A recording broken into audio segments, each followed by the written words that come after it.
when an ancient clay tablet surfaces on the black market, etched with a script. No linguist can decode it.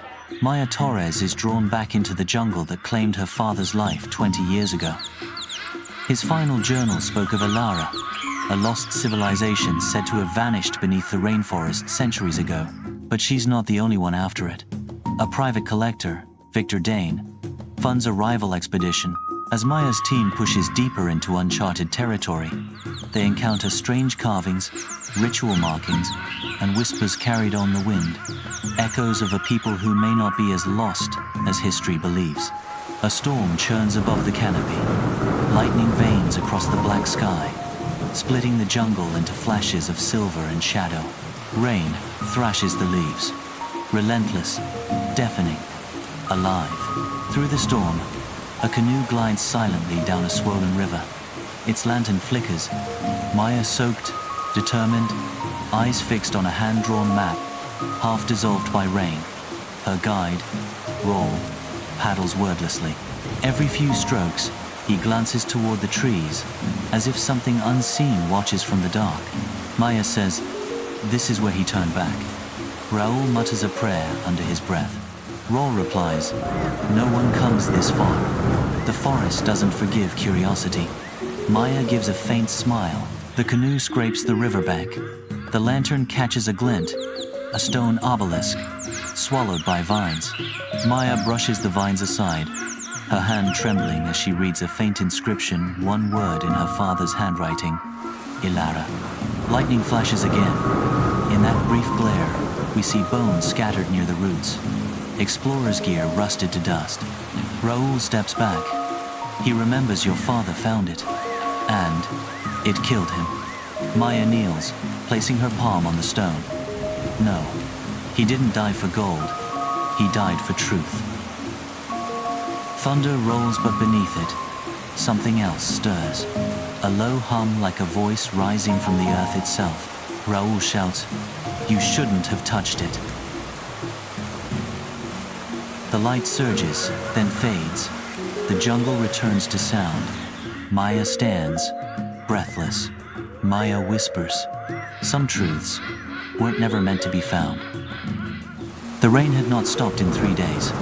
It poured in steady, punishing sheets, beating against canvas tents, drumming an unending rhythm that seemed to come from the jungle's own heart.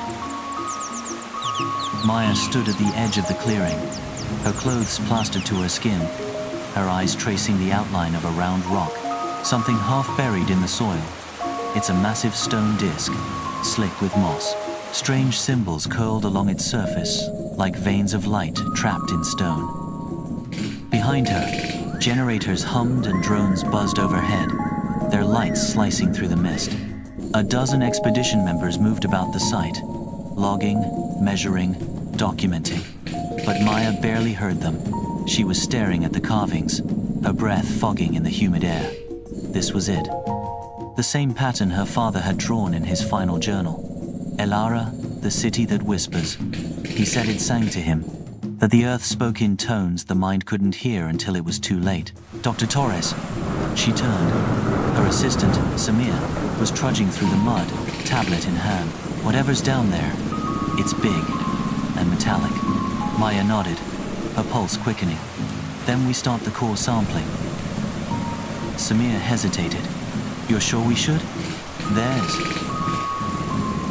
But a voice cut through the rain, smooth and commanding. "Of course we should." Victor Dane, financier, collector, and self-proclaimed historian, stepped from his tent, framing his silver hair. His eyes glittered with the kind of hunger only power could feed. DNA looked at Maya and said, "You didn't come all this way to admire the scenery, Doctor. You came to make history." Maya met his gaze. "History isn't made by breaking what we don't understand." Dane smiled thinly. "Tell that to Columbus." He turned to the workers. "Drill here. Depth reading. 20 meters. If there's a chamber, I want it open by morning." Hours passed. As the drills gnawed into the soil, animals fled the trees. Parrots shrieking, howler monkeys wailing. Then, with a low, trembling moan, the ground gave way. Maya knelt beside the opening, Stone steps spiraled downward. The air smelled of dust and orchids and something metallic like blood. You think it's a burial site? Samir asked. Maya replied no. Something preserved. Waiting. Dane's voice snapped through the awe. Then let's wake it up. The team descended. Murals on the walls depicting figures with sunburst eyes and hands raised toward the sky. At the chamber's center lay a pedestal of obsidian, smooth and cold, supporting a heart-shaped crystal. Every instinct told her to stop, to leave it untouched, but Dane stepped forward, his gloved hand hovering above the relic. Maya afraid, saying, "Don't touch it." He paused, smiling. "You really believe it's alive?" Maya said, "Not alive, but a warning." But the word warning had no meaning for Victor Dane. He lifted the crystal from its pedestal. Instantly, the carvings flared, veins of light surging outward through the walls. A low vibration filled the air. Maya grabbed the crystal from Dane's hands. But it burned with a living heat. She dropped it, clutching her palm, her breath ragged. "Maya, you fool. You woke it." The floor trembled again, and through the cracks, something whispered. The heart of the sky pulsed once more, then dimmed. The storm passed. Mist clung low to the ground, veiling the destruction. Half-collapsed tents, twisted metal. Dane's body was nowhere to be found. The obelisk they'd unearthed now stood fully revealed, its symbols glowing faintly in the early light. Maya knelt beside the pit, exhaustion heavy in her bones. "Samir says we have to tell the world. What happened here?" She shook her head. Maya replied no. "We can't." He frowned. "But this discovery, it wasn't meant for us. Some truths cost too much." She looked toward the trees, where the dawn filtered through the mist. In the distance, figures watched. Tall, silent silhouettes half hidden by the leaves. Maya met their unseen gaze. She stands with a sense of connection, a hint of sadness in her eyes. She stands with head slightly bowed, whispering with a pained and sincere expression, her hand reaching towards the ruins. "I'm sorry." The forest said nothing, but the whisper returned, softer now, almost kind, and the vines began to crawl back over the ruins. Maya turned away, knowing she would carry this secret forever. The jungle had reclaimed the dig site. The earth had swallowed all evidence of the expedition, except two names. Dr. Maya Torres and Samir have been found by a search team, half dead, delirious with fever, speaking of lights beneath the ground. Now, back in Manaus, Maya stared at the river from her hospital window, the water dark and endless. Her bandaged hands still throbbed. Inside her chest, something heavier throbbed. Guilt. A knock at the door. An older man entered. "I'm Colonel Varga, liaison for the Ministry of Antiquities. You've been busy, Dr. Torres. A dozen dead, missing equipment, and rumors of an artifact. Care to explain?" Maya replies. There was nothing left to find. Varga slid a folder onto her bed. A satellite image of the jungle. A faint glow pulsed beneath the canopy.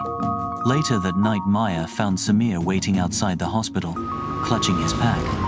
Samir said they'll go back for it. "You know they will." "Then we go first," Maya said, "and we'll make sure it stays buried. This time, we make sure it does." The rain began again, soft at first, then steady, like the jungle exhaling.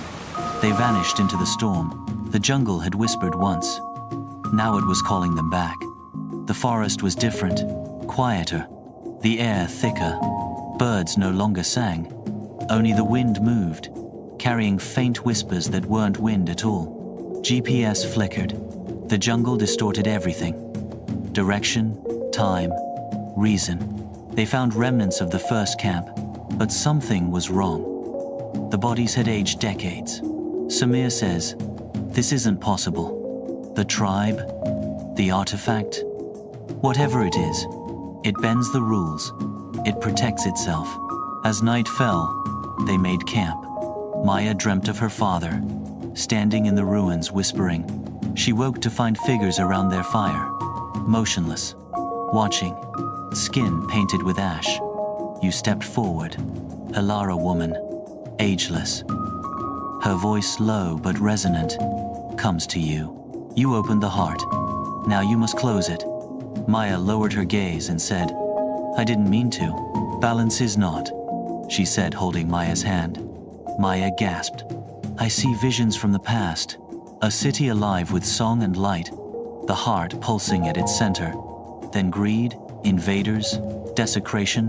When she awoke, the tribe was gone.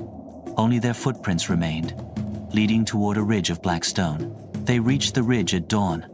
Maya's pulse quickened, not from fear, but from memory. This was where her father had vanished. Below, the jungle fell away to reveal an impossible sight. The ruins of a vast city. They descended through the vines, stepping into what felt like another world. The heart pulsed again from deep within the city. Maya and Samir followed the pulse to a cavern, the same chamber from before, now restored. A voice echoed, soft, familiar. Father? Maya said. She froze. The city kept me, he said, as it keeps all who finds it. Maya stepped closer. Then help me destroy it. You can't destroy balance, Maya. You can only trade it. Something must be given back. It's reacting to you. The crystal rose from its pedestal, shards of light spiraling around her. The whispers grew louder, pleading. Maya reached out, tears streaking her face. Take me, but let the world forget. Then, the light consumed her. Samir sat alone on the riverbank, writing. His notebook was filled with sketches of ruins, maps, equations, and blank pages where words had faded, as if erased by time. He looked up as Colonel Varga approached. We've combed every inch of that jungle. Not a trace of Torres or your so-called city. Samir said maybe that's for the best. Varga answers, what did you really find out there? And Dr. Torres? What about her? Samir just gazed at the river. For a moment, he thought he saw a reflection. Maya's face, serene, eyes glowing faintly blue, then gone. He whispered to the wind. She closed the circle. The jungle shimmered in the distance, alive and eternal. Somewhere beneath its canopy, the heart of the sky pulsed, steady, patient, and at peace. The true cost of discovery isn't death. It's the weight of knowing what should have remained unknown. Discovery without humility becomes desecration. Wisdom is knowing when to stop digging.